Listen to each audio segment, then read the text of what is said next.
नमस्कार, आप देख रहे हैं न्यूज़ 24। आपके साथ मैं हूं प्रत्युष खरे। लॉकडाउन 3 का आज आखिरी दिन है और लॉकडाउन 4 को लेकर किसी भी वक्त गाइडलाइन आ सकती है। महाराष्ट्र, पंजाब और तमिलनाडु राज्य में 31 मई तक लॉकडाउन पहले ही बढ़ाने का ऐलान कर दिया है, पर बाकी राज्यों में क्या दिशा निर्देश है, क्या छूट मिलेगी, कितनी छूट मिलेगी, स्कूल रेस्टोरेंट को लेकर क्या तय हुआ है, क्या पब्लिक ट्रांसपोर्ट जैसे मेट्रो, कैब, ऑटो, टैक्सी चलेंगे या फिर नहीं, रेलवे और उड़ानों पर क्या फैसला लिया जाएगा, पूरे देश की नजर इस वक्त टीवी स्क्रीन पर है, क्योंकि किसी भी वक्त केंद्र सरकार लॉकडाउन 4 को लेकर ऐलान कर सकती है और माना जा रहा है कि इस बार छूट और ज्यादा मिल सकती है ताकि राज्यों की डगमगा रही अर्थव्यवस्था को पटरी पर लाया जा सके। और साथ इस वक्त हमारे एसोसिएट एडिटर अमित कुमार जुड़ चुके हैं। अमित, कितनी देर में आने वाली है गाइडलाइन? देखिए, मुझे लगता है 4-5 बजे का वक्त कहा गया था, लेकिन ये उम्मीद की जा रही है कि अगले आधे घंटे से 1 घंटे के भीतर आ सकता है। और सबसे बड़ी बात की 31 मई 2 हफ्ते को बढ़ाने की बात हो सकती है, क्योंकि मुख्यमंत्रियों के साथ बैठक में ये बात किया गया था कि करीब 2 हफ्ते बढ़ेगा। कई राज्यों ने, यहाँ तक कि तेलंगाना ने भी ऐलान कर दिया है कि 31 तक बढ़ाया जाएगा, तो 31 तक बढ़ने की संभावना। और सबसे बड़ी बात कि जो पब्लिक ट्रांसपोर्ट है, जो रेड जोन था उसकी परिभाषा बदली जाएगी। अब जो कंटेनमेंट जोन है सिर्फ वही रेड जोन रहेगा, इसके अलावा तमाम जो जगह होंगे वहां पर छूट होगी। और सबसे बड़ी बात कि पब्लिक ट्रांसपोर्ट को, क्योंकि दफ्तर को अब 50% कर्मचारी के साथ खोलने का संभावना है, वो रिकमेंड किया गया है कई राज्यों से। तो ऐसे में पब्लिक ट्रांसपोर्ट जैसे बस को, इसके अलावा मेट्रो को, जैसे दिल्ली में मेट्रो को, वो उसमें भी तैयारी कर ली गई है कि कैसे सोशल डिस्टेंसिंग के साथ खोला जाए। हवाई यात्रा कई कुछ सीमित जगहों में, जैसे कि रेल यात्रा शुरू हुई है 15 जगहों के लिए, उसी तरह से कुछ लिमिटेड जगह से शुरू की जा सकती है। और मुझे लगता है कि अगले आधे घंटे के भीतर कभी भी, मतलब आधे घंटे बोलने को है लेकिन लगभग पूरी तैयारी हो चुकी है। कल प्रधानमंत्री और अमित शाह ने बाकायदा बैठक की थी, जिसमें जो मुख्यमंत्रियों के सेशन थे उसके आधार पर ये लॉकडाउन है। तो मुझे लगता है कि बहुत ही कम समय बचा है जब लॉकडाउन 4 को लेकर सरकार की गाइडलाइन आएगी, और संभावना यही है कि 31 मई तक यानी 2 हफ्ते के लिए लॉकडाउन बढ़ेगा। चलिए, शुक्रिया अमित। तो सवाल है कि लॉकडाउन 4 कैसा होगा, कितनी छूट मिलेगी, किन चीजों पर छूट मिलेगी। हमारे साथ 4 खास मेहमान जुड़ चुके हैं। गोपाल कृष्ण अग्रवाल जी, बीजेपी के प्रवक्ता, जुड़ चुके हैं। हमारे साथ हैं अभय दुबे जी, कांग्रेस के प्रवक्ता। डॉक्टर अजय कुमार, आम आदमी पार्टी के प्रवक्ता। मुकेश मोहन गुप्ता जी, प्रेसिडेंट हैं चैंबर ऑफ इंडियन एमएसएमई के। गोपाल कृष्ण अग्रवाल जी, प्रधानमंत्री ने कहा था कि लॉकडाउन 4 जो है वो नए रंग रूप वाला होगा, तो ये नया रंग रूप, इससे क्या उम्मीद लगाए लोग? कई लोग तो ये मान के चल रहे हैं कि पब्लिक ट्रांसपोर्ट में छूट मिल सकती है, बस, ऑटो, टैक्सी, मेट्रो खुल सकता है। उन लोगों को लग रहा है कि दुकानें खुल सकती हैं। कई फैक्ट्रियां जो बंद पड़ी हैं, जहां पर 33% स्टाफ के साथ चल रहा है, वहां इसकी सीमा बढ़ाई जा सकती है। क्या ये सब चीज होने वाली है क्या? देखिए, सबसे महत्वपूर्ण बात है कि फाइनली क्या होगा ये तो लॉकडाउन के जो गाइडलाइन आएगी उसमें है, लेकिन बेसिकली एक बात स्पष्ट है जो कि वेरियस इंटरेक्शन में सामने आ रही है कि प्रदेश की सरकारों को और प्रदेश के लोकल एडमिनिस्ट्रेशन को बहुत ज्यादा छूट मिलने वाली है, क्योंकि जो ग्रीन, ऑरेंज और जो रेड जोन्स हैं, एक तो उनको वो किस एरिया को इसमें किस कैटेगरी में लाते हैं, इनकी उनको छूट रहेगी। और हर एरिया में कितना मैक्सिमम एक्टिविटी की लेवल ऑफ एक्टिविटी अलाउड है, ये तो गाइडलाइन में आएगा, लेकिन उस साथ में नेगेटिव लिस्ट आएगी कि कौन सी एक्टिविटी नहीं करनी है। तो इसलिए उनको बहुत, एक तो किस एरिया को उन्होंने डिफाइन करना है, ये उनके ऊपर छूट है। उसमें वो ग्रीन, रेड और ऑरेंज किस तरह से जोन डिफाइन करते तो उनके ऊपर है। फिर उस एरिया में कितनी एक्टिविटी शुरू करनी है, इसकी उनको छूट है। और नेगेटिव लिस्ट के अनुसार बाकी सब चीजों को वो खोल सकते हैं। और अल्टीमेटली डिस्ट्रिक्ट लेवल पे भी नहीं, लोकल में भी जो हॉट स्पॉट जोन को भी वो डिफाइन कर सकते हैं। मुझे लगता है कि एक तरीके से प्रदेश सरकारों को काफी रिलैक्सेशन मिलेगा इस अभय जी, में। जो राज्य सरकारों की शिकायत थी कि सारा अधिकार जो है केंद्र अपने पास रख रही है, कम से कम जोन डिसाइड करने का हक तो राज्यों को होना चाहिए। राज्य किन चीजों में ढील देना चाहती है, यह भी हक राज्यों को होना चाहिए। आपको लग रहा है कि लॉकडाउन 4 में ये सारी डिमांड, ये सारे सुझाव जो तमाम राज्यों के मुख्यमंत्री ने प्रधानमंत्री के सामने रखे थे, आज वो दिखेगा लॉकडाउन 4 में? देखिए, मुझे लगता है कि बहुत पहले से सारे चीफ मिनिस्टर लगभग कांग्रेस भाजपा शासित राज्यों के ये कह रहे हैं प्रधानमंत्री जी को, क्योंकि इस पैंडेमिक में डिजास्टर मैनेजमेंट एक्ट की सेक्शन 62 को प्रयुक्त करते हुए वो नोटिफिकेशन इशू कर रही है केंद्र सरकार। कई चीफ मिनिस्टर्स ने कहा कि जो आपने रेड जोन डिक्लेयर कर रखे हैं वो एक्चुअली हमारे यहाँ रेड जोन है ही नहीं, प्रैक्टिकली हम जो महसूस कर रहे हैं, और बड़ा इंडस्ट्रियल एरिया है उसमें। अमरिंदर सिंह जी ने तो कहा कि मुझे 3000 करोड़ रुपए का रेवेन्यू का लॉस हुआ इस दौरान। तो ये स्टेट गवर्नमेंट को और स्टेट गवर्नमेंट्स को भी बिल्कुल माइक्रो लेवल पर जाकर इसको डिसेंट्रलाइज करना चाहिए। जैसे जनरल प्रैक्टिशनर्स को अलाउ करने के लिए सब जगह बात चल रही है। हमने भी काफी पहले से कहा था कि WHO के साथ ही सिंक्रोनाइज करके कम से कम कुछ गाइडलाइंस इशू कीजिए, ताकि आप रिमोट एरिया मत हो फिर से क्वैक्स के भरोसे, झोला छाप डॉक्टरों के भरोसे आबादी को रहना पड़ रहा है। तो जनरल प्रैक्टिशनर्स को के लिए गाइडलाइन ही नहीं, एक शॉर्ट ट्रेनिंग प्रोग्राम भी केंद्र सरकार को तुरंत ऑनलाइन स्टार्ट करना चाहिए। टेलीमेडिसिन को इस दौरान ज्यादा से ज्यादा कैसे प्रमोट करें ये तैयारी करनी चाहिए थी।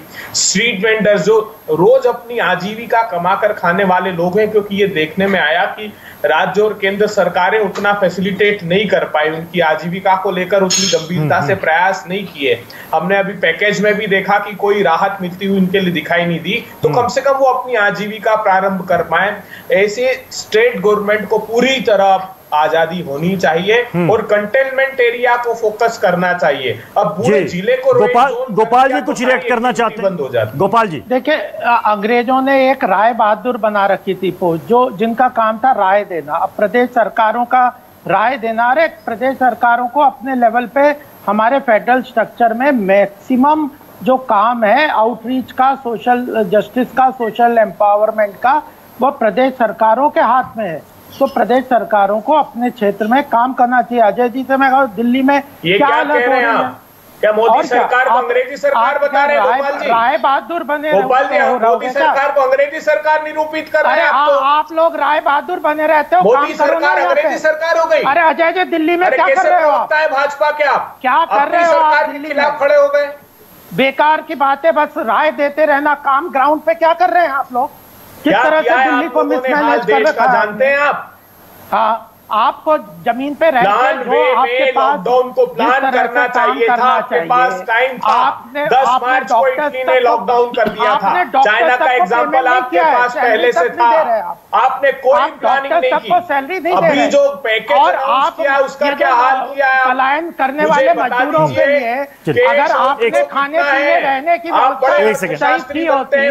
गोपाल जी, अभय जी, एक सेकंड। इस वक्त दिल्ली सरकार प्रवासी मजदूरों पर प्रेस कॉन्फ्रेंस कर रही है, जरा उनको सुन लेते हैं। उनकी आजीविका, उनकी आमदनी, उनकी अर्निंग कैपेसिटी पर एक प्रकार का पूर्ण विराम लग गया है और वो बेचैन है, अपने गांव जाना चाहते हैं, अपने परिवार वालों के पास जाना चाहते हैं।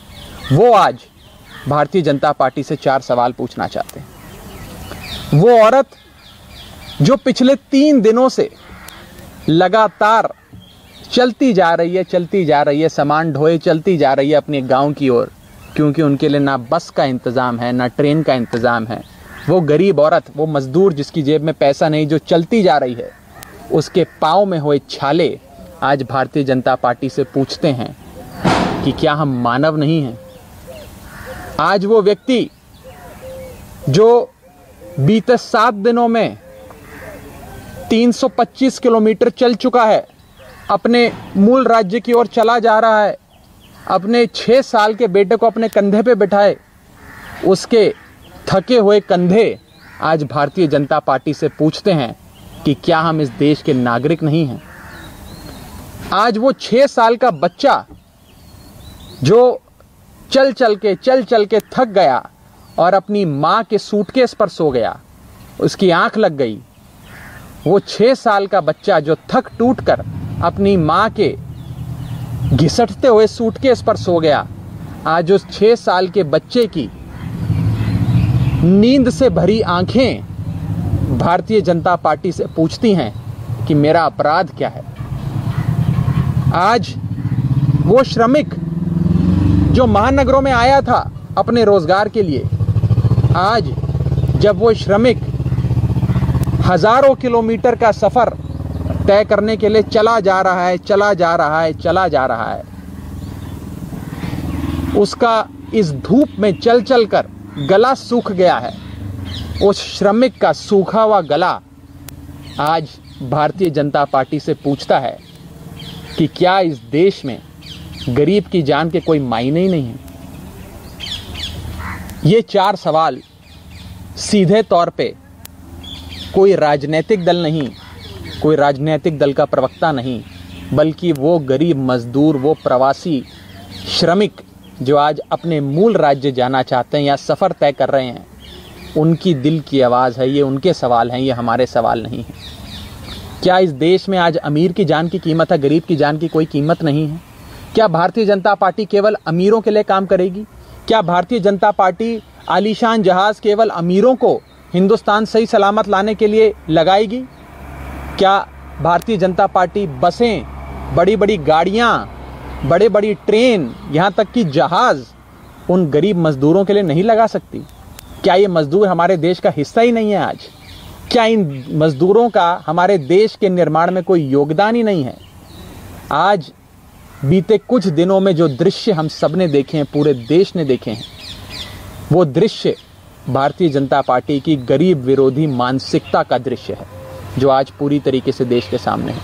मैं चाहूँगा कि भारतीय जनता पार्टी इन 4 सवालों का, उस औरत का जो लगातार चलती जा रही है, कई किलोमीटर चलने के बाद उसके पाँव के छाले भारतीय जनता पार्टी से ये सवाल पूछते हैं। वो आदमी जो 6 दिनों से चला जा रहा है, अपने बच्चे को कंधे पे बिठाए।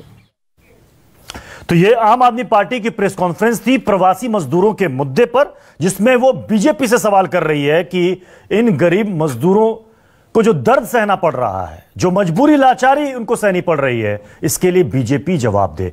गोपाल जी, मैं चाहूंगा कि सबसे पहले आप इस पर रिएक्ट करें। देखिए, ये नौटंकी जो करते हैं ना, हाँ। कैसे नौटंकी कर रहे हैं। याद है आशुतोष जी जब जंतर मंतर पे किसान ने आत्महत्या कर दी थी आपकी रैली में, और आशुतोष जी के सड़क पे आंसू बह रहे थे, क्या नाटक कर रहे थे। ये जो नौटंकी करते हैं, जब जो 3 लाख से ऊपर जो आनंद विहार में लोग मजदूर वहां पे इकट्ठे हो गए थे, उन लोगों के लिए चिंता करने की बजाय उसके लिए किसने किया? आरएसएस और बीजेपी के कार्यकर्ताओं ने वहां जाके उनके लिए भोजन और पानी की व्यवस्था की। इनको पूछो ये कि प्रदेश सरकारों की जिम्मेदारी है ना इन लोगों के लिए खाना देने की। इनको जब केंद्र सरकार एसडीआरएफ फंड के थ्रू 3 टाइम भोजन का पैसा दे रही है, रहने का खर्चा दे रही है, तो इन लोगों को अपने यहाँ पे खाने की व्यवस्था क्यों नहीं कर रही है दिल आप वाले? और यहाँ पे बैठे हुए किस तरह नौटंकी की तरह बातें कर रहे हैं। गोपाल जी, गोपाल जी, आपके जवाब में एक सवाल, मैं आ रहा हूँ अजय कुमार, मैं आपके पास आ रहा हूं। आपके जवाब में एक सवाल, आपके जवाब में एक सवाल है। आपने कहा कि राज्य सरकारें अपने यहाँ प्रवासी मजदूरों के खाने पीने का इंतजाम क्यों नहीं कर रही हैं? अगर करती तो कोई नहीं जाता। यही सवाल तो फिर आपसे मध्य प्रदेश में फंसा हुआ प्रवासी मजदूर भी कर सकता है। यही सवाल गुजरात में फंसा हुआ मजदूर भी कर सकता है। मध्य प्रदेश, तो क्या वहां पर आपकी सरकार उन मजदूरों का ख्याल नहीं रख रही है, इसलिए वो वहां से भागना चाहते हैं? राघव चड्डा के प्रेस कॉन्फ्रेंस की बात कर रहे थे, नाटक वो कर रहे थे या मीडिया में बैठ के कि 5,000 मजदूरों को अजय कुमार, बीजेपी साफ साफ कह रही है कि ये दरअसल में ये नौटंकीबाजी है आम आदमी पार्टी। क्या बिल्कुल नौटंकी है। अजय कुमार क्या है प्रत्युष जी, दिक्कत क्या है कि भारतीय जनता पार्टी पूरी पार्टी जो है लगातार इनकी जो एक आदत सी बन गई है झूठ बोलने का। लगातार झूठ बोलते हैं सुबह शाम रात को। इनके जितने भी आप बयान सुनेंगे, अग्रवाल साहब मैंने आपको हस्तक्षेप, अग्रवाल जी मैं जब आप बोल रहे थे मैंने हस्तक्षेप नहीं किया, थोड़ा शालीनता तो रखिए। जब आप बोल रहे थे तो हम शांत थे। प्रत्युष जी दिक्कत क्या है? प्रत्युष जी को शांत करा दीजिएगा। प्रत्युष जी इस तरह से एक सेकंड गोपाल जी आपको पूरा वक्त मिला, आपने अपनी बातें रखी। अब आम आदमी पार्टी के प्रवक्ता को अपनी बात रखने दीजिए। मजदूरों के लिए एक सेकंड गोपाल जी, अजय कुमार आप बोलिए। देखिए, लगातार झूठ बोलने का इन्होंने एक पेशेवर झूठ प्रोफेशनल लायर्स के रूप में जो ये लोग लगातार कह रहे हैं कि प्रदेश को जो है सरकार, केंद्र सरकार ने पैसा दिया। अभी तक दिल्ली सरकार को केंद्र सरकार ने 1 रुपए भी नहीं दिए। हम 10 लाख लोग को जो है 2-2 बार खिलाते हैं, उसके बावजूद अगर प्रवासी मजदूर अपने घर जाना चाहते हैं, इनके पास वो भारतीय रेल है जिसको जो हर रोज जो है 2 करोड़ लोग का जो है आगमन के लिए, पहले जो ये लॉकडाउन से पहले 2 करोड़ लोग सफर कर रहे थे रेल में, लेकिन प्रवासी मजदूर के लिए इनके पास ट्रेन नहीं है। इनके लाठी बरसा रहे मध्य प्रदेश में, इनके पास जो है थोड़ी सी भी तनिक से भी आंख में शर्म नहीं है कि इन्हें प्रवासी मजदूर के लिए एक जो है उनके समर्थन में एक भी प्रोग्राम इन्होंने ऐलान नहीं किया। एक भी, आप निर्मला सीतारमण जी का पूरा भाषण देखिए, जब 20 लाख करोड़ तो एक और झूठ, उसके बारे में अलग से अजय कुमार आप ये कह रहे हैं कि जो वित्त मंत्री ने कहा कि एसडीआरएफ फंड के तहत 11,052 करोड़ रुपए अप्रैल के फर्स्ट वीक में राज्यों को दिए गए, 46,038 करोड़ रुपए हमने दिए, 12,390 राजस्व घाटा ग्रांट हमने समय पर दिया, राज्यों को जीडीपी के 5% तक कर्ज उठाने की छूट दे दी। ये सारी बातें झूठी मनगढ़ंत है। हाँ, इसलिए क्योंकि देखिए बजट इस साल का 30 करोड़ था जी, 30 लाख करोड़ था। इसका मतलब है कि प्रधानमंत्री जब कह रहे हैं कि 20 लाख करोड़ का हमने मदद पहुंचाया, तो मतलब 30 लाख करोड़ प्लस 20 लाख करोड़ 50 लाख करोड़ होनी चाहिए थी। हम लोन दे रहे हैं, इस उद्योग को लोन दे रहे हैं, निजीकरण करा रहे हैं, किसी गरीब के हाथ में पैसे दे रहे हैं क्या? और आप बताइएगा कि जिस रेलवे के पास क्षमता है 2 करोड़ लोग को जो है पहुंचाने का, उनके पास जो हवाई जहाज बोल रहे हैं वंदे, जैसे शेखर गुप्ता ने ठीक कहा वंदे भारत कार्यक्रम शुरू करते हैं, लेकिन भारत के बंदे के लिए कोई कार्यक्रम नहीं है।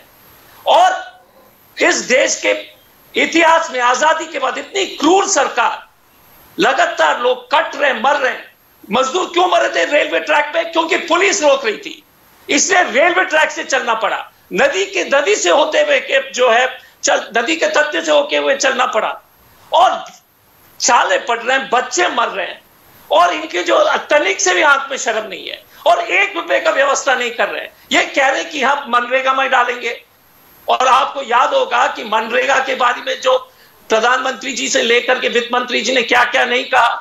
तो हमारा कहना है कि ये जो लगातार झूठ बोलने वाली पार्टी, लगातार असत्य कहने वाली पार्टी, और अभी कह रहे हैं कि हमको पैसे दिए, 1 रुपए भी इन्होंने हमको पैसा नहीं दिया अभी तक। आप बताइएगा, गोपाल अग्रवाल जी को मैं चैलेंज करता हूं, दिल्ली सरकार को उन्होंने 1 रुपए भी दिया कि नहीं अभी तक? गोपाल जी जवाब आप चैलेंज स्वीकार कीजिए। गोपाल जी, अजय कुमार कह रहे हैं कि मैं ओपन चैलेंज कर रहा हूं, बता दीजिए दिल्ली सरकार को केंद्र की तरफ से क्या आर्थिक मदद मिली? बता दो। देखो फिगर्स दिए हैं इनने, 3% की जो फिस्कल डेफिसिट की इनकी स्टेट्स की है उसको बढ़ा के उसको 5% के लिए जो कह दिया है। अभी तक 14% प्रदेश सरकारों ने ओवरऑल उसको यूटिलाइज किया, 86% इन्होंने नहीं किया। जो अप्रैल का डिवोल्यूशन का फंड है, जो एस्टिमेट के हिसाब से केंद्र सरकार के पास नहीं आया, लेकिन जो बजट में एस्टिमेट था उसके हिसाब से जो 14 फाइनेंस कमीशन के अनुसार जिस प्रदेश का जितना पैसा बनता है केंद्र सरकार ने अप्रैल का उसे डिवॉल्व कर दिया। आरबीआई ने इनको क्रेडिट अपटेक करने के लिए बोरोइंग पावर्स इनकी बढ़ा दी, उसमें से केवल 14% एवरेज में इन्होंने इस्तेमाल किया है। और केंद्र सरकार की जो विभिन्न स्कीम्स हैं, वह जो डायरेक्ट बेनिफिट ट्रांसफर की है, वो चाहे राशन की हो, चाहे उज्ज्वला योजना हो, चाहे मनरेगा हो, उन सारी योजनाओं में जो भी जनधन अकाउंट से जिन के भी अकाउंट है, बिना किसी करना चाह रहे हैं उनके अकाउंटों में पैसा जा रहा है। तो ये देखिए, जो एसडीआरएफ की बार राग अलाप रहे हैं, तो ये एसडीआरएफ केवल नहीं कह रहे हैं, अधिकार है केवल एसडीआरएफ नहीं कह रहे हैं। अब क्या फसल खराब हो बता रहे हैं? मुकेश मोहन जी, मैं आपके पास आऊंगा। अभय जी कंप्लीट करें, उसके बाद मैं आपके पास आऊंगा। मुकेश जी क्या कंप्लीट करेंगे? कुछ किया हो तो बताएंगे ना। बोल रहे हैं सरकार ने मुझे, ये किया, ये नहीं किया।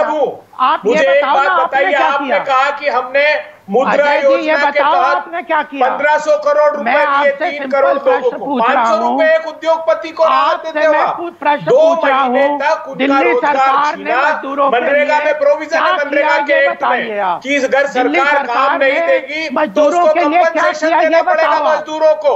10 करोड़ 70 लाख मजदूर रजिस्टर्ड है, एक मजदूर को भत्ता दिया आपने? शर्मनाक बात है। आप कहते हैं डिवोल्यूशन का पैसा दे दिया, पिछला जो पैसा था सारे। मुझे लग रहा है कि अब यही चलने वाला है कि आपकी सरकार ने क्या किया, आपकी सरकार ने क्या किया, क्योंकि कोरोना संकट काल इतनी जल्दी खत्म होने वाला नहीं है। और तमाम एक्सपर्ट्स भी कह चुके हैं कि कोरोना अब हमारी जिंदगी से इतनी जल्दी जाने वाला नहीं है। मैं मुकेश मोहन गुप्ता जी का रुख करूंगा, जो कि प्रेसिडेंट है चैंबर ऑफ इंडियन एमएसएमई के। मुकेश मोहन गुप्ता जी, अब जबकि राहत पैकेज का ऐलान हो चुका है, 3 लाख करोड़ बिना गारंटी के एमएसएमई सेक्टर्स को मिलेंगे, लेकिन लोग कह रहे हैं कि यह तो बहुत बाद में होगा, तत्काल प्रभाव से। और लॉकडाउन 4 में आपको क्या लग रहा है, जो जिन फैक्ट्रियों में काम शुरू हुआ 33% स्टाफ के साथ, अब आपको लग रहा है कि लॉकडाउन 4 में इन फैक्ट्रियों की तादाद बढ़ेगी और जो फैक्ट्रियां चल रही हैं उनमें एम्प्लॉइज की तादाद बढ़ेगी? जी देखिए, एक तो मुझे जो डिबेट है वो देखकर बड़ा दुख हो रहा है। जब हमें बात करनी चाहिए कि भाई बिजनेसमैन को क्या मिलेगा, जो छोटे व्यापारी हैं उनके लिए उनको क्या मिलेगा, हम यहाँ झगड़ रहे हैं कि इस राज्य सरकार को क्या मिला, उस राज्य सरकार को क्या मिला। यानी अगर इस समय हम सब लोग, सारी जो सरकारें हैं, चाहे वो सेंट्रल की है या स्टेट की है, अगर सब मिलकर ये सोचे कि हमें देश को कैसे आगे बढ़ाना है, देश की इकोनॉमी को कैसे आगे बढ़ाना है। अगर राज्य सरकारें बात कर रही है कि साहब हमारी जेब तो खाली हो गई, हम तो सैलरी नहीं दे सकते, तो हम जैसे जो छोटे व्यापारी हैं, जो एमएसएमईज है, उनका हाल क्या होगा। जहां तक आपने बात की कि भाई ये जो लॉकडाउन 4 है इसमें क्या होगा, देखिए मेरा मानना ये है कि जो एसेंशियल कमोडिटीज है वहां तक तो ठीक है, लेकिन जो एसेंशियल कमोडिटीज नहीं है अभी उनकी फैक्ट्रीज खुलने में बहुत ज्यादा संशय है। क्योंकि पृथ्वी जी देखिए, अगर मैं बना रहा हूँ, कोई गारमेंट बना रहा हूँ, कोई मैं फर्नीचर बना रहा हूँ, कोई मैं टॉय बना रहा हूँ, कोई और ऐसा आइटम बना रहा हूँ, वहां जब अभी दुकान नहीं खुली, मॉल नहीं खुली, तो उन जो फैक्ट्री वाले जो हैं उनसे हमारी बात हुई काफी, वो कह रहे हैं कि भाई हमें माल बना कर रखे कहाँ। एक बात और मैं कहूंगा, गोपाल जी से भी मैं रिक्वेस्ट करूंगा इसके बारे में कि वो भी आगे बात पहुंचा सकते हैं, कि ये जो लोन की जो बात हुई 3 लाख करोड़ की, इसमें एक हमारी सबसे बड़ी रिक्वेस्ट ये है कि जो एमएसएमई सेक्टर है उसको एक और बहुत बड़ा डर वो ये है कि कहीं ऐसा ना हो, क्योंकि जैसे कहा कि भाई सभी एमएसएमई तो या तो स्ट्रेस में है या वो डिफॉल्ट में है या एलपी हो गई है, कहीं ऐसा ना हो कि ये जो पैसा बैंक दे इधर एक हाथ से और दूसरी तरफ अपना पैसा जो ओवरड्यू है वो एडजस्ट कर ले। तो ये हमें ध्यान रखना चाहिए इस बार, खास तौर से इसमें ये प्रोविजन आना चाहिए कि भाई ये जो पैसा डिसबर्स होगा, ये जो ओवरड्यू है उससे एडजस्ट नहीं होगा। नहीं तो क्या होगा पृथ्वी जी, बैंक की बैलेंस शीट अच्छी हो जाएगी, वो कहेंगे भाई हमारे एलपीए ठीक हो जाए, लेकिन जो एमएसएमई है उनके ऊपर तो बेचारों के ऊपर एक तो लोन चढ़ जाएगा, जो एडिशनल लोन है उसका उनको जो ब्याज है वो भी देना शुरू हो जाएगा। ये सारे डर एमएसएमई सेक्टर के अंदर हैं उस ऐलान के बावजूद भी, जिसको क्लियर करना पड़ेगा। एक बहुत ही छोटे से ब्रेक के लिए मैं यहां पर रुक रहा हूं, ब्रेक के बाद फौरन लौटूंगा।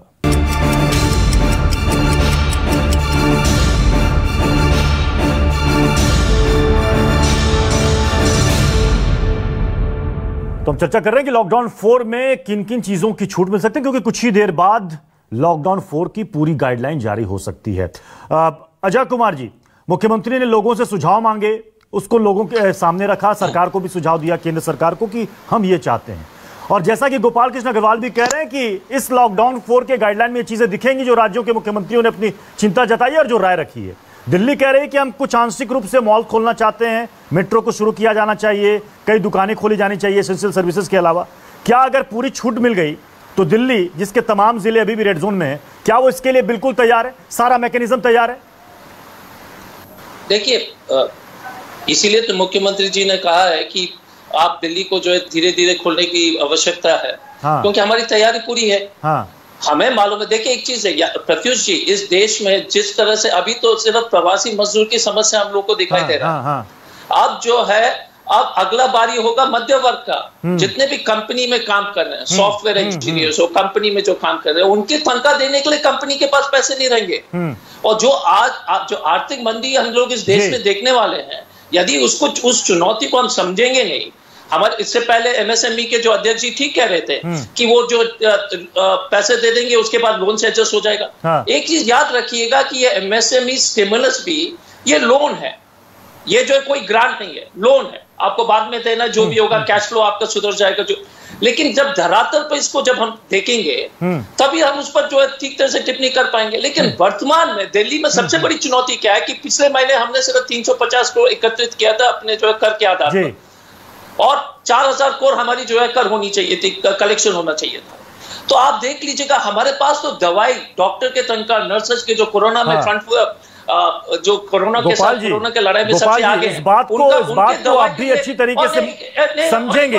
लास्ट में जी जल्दी से जल्दी से अजय कुमार जी, मेरे पास वक्त कम।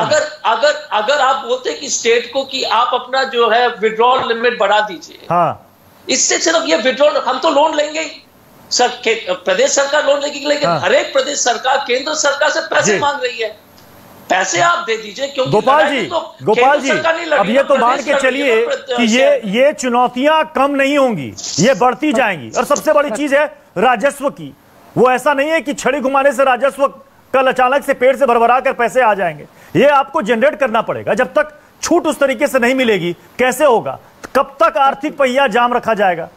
गोपाल जी। प्रत्युष जी देखिए, अर्थव्यवस्था की जब बात करनी है तो फिर उसी हिसाब से करनी चाहिए।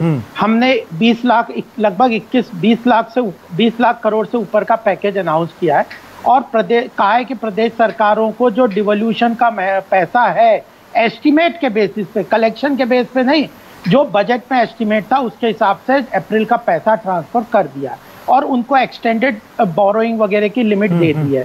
तो ये जब हम इनसे पूछते हैं कि प्रदेश सरकार ने, दिल्ली ने पर्टिकुलरली क्या किया, तो कहते हैं हमारे पास तो पैसा नहीं है, हमने केंद्र से मांगा। अरे जब आप ये ऐसा, केंद्र ने इतना करने के बाद भी कहते हैं और पैसा, तो यह क्या बात हुई? मतलब आप अभय जी मैंने आखिरी कमेंट में अभय जी को दे रहा हूँ। अभय जी 15 सेकंड। गोपाल जी, बड़ी बेशर्मी भरी बात है कि ये कहते हैं डिवोल्यूशन का पैसा दे दिया, स्टेट के अपने कोई खर्च नहीं है, कैसी बात करते हैं आप? कोविड-19 को लेकर कोई स्पेशल पैकेज देना था और एमएसएमई और फिक्की की डिमांड क्या थी कि इंटरेस्ट फ्री लोन दीजिए। 1 लाख करोड़ का अगर आप लोन देते तो 8,000 रुपए पर एनम का इंटरेस्ट उस पर लेते हैं उनसे।